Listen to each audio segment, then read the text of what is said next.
Seton Academy, Join the Pack is about a world where humans and animals coexist and they go to school together, where the male animals look like anthropomorphic bipedal versions of their animal form, and the female animals are all just like cute girls with like ears and tails and horns and shit, right?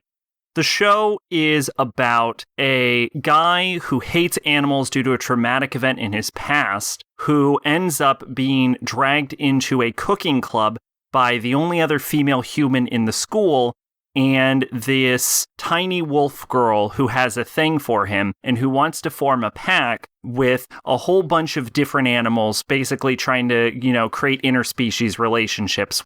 Throughout the show, you're presented with a series of animal facts, which I have to say have a surprising amount of accuracy. They address things such as eucalyptus being poison, rabbits eating their own poop, and 90% of giraffe sex being male on male.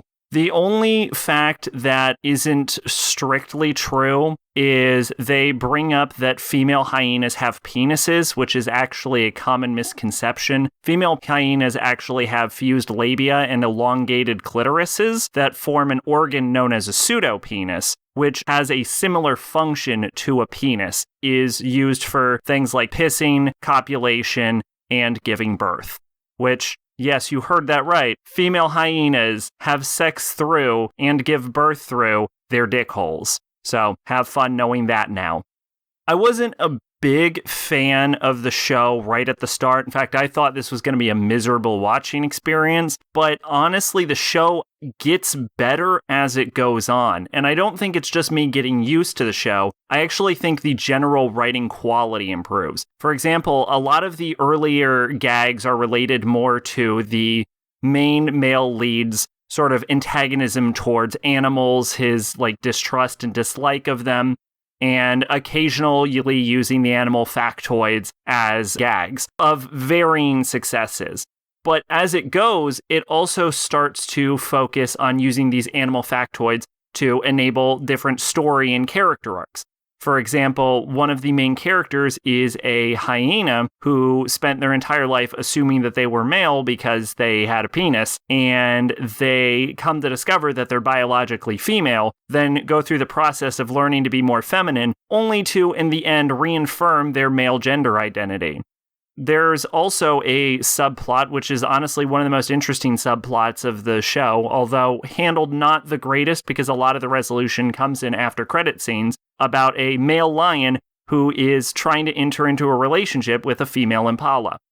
The largest thing holding the show back, I think, is probably that the male lead is kind of unlikable, partially because he's an asshole, and partially because he has a problem with any animal at all, basically, which is the majority of the cast. So he's basically this world's equivalent of a racist, and there are animals that he ends up growing to at least tolerate and like, the main wolf girl being one of them.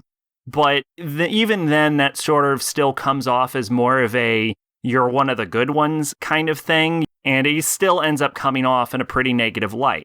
However, as the show goes on, it actually pays less of an attention to the wolf girl and the male lead and starts paying more attention to the female human, which she ends up developing towards the end of this a larger harem than either of them. And she almost ends up supplanting his place as the main character. The show doesn't really get any tense or serious moments. I mean, they play some things seriously, but you're never really worried about the character. But there are a lot of heartwarming and sort of wholesome stories told in it, and it actually can be, especially in the later halves, pretty damn funny. So, all in all, this is actually a pretty fun and enjoyable watch. Twitch and Discord in the description. I've been Sacrobolic, your Envoy of Hope. Bye-bye!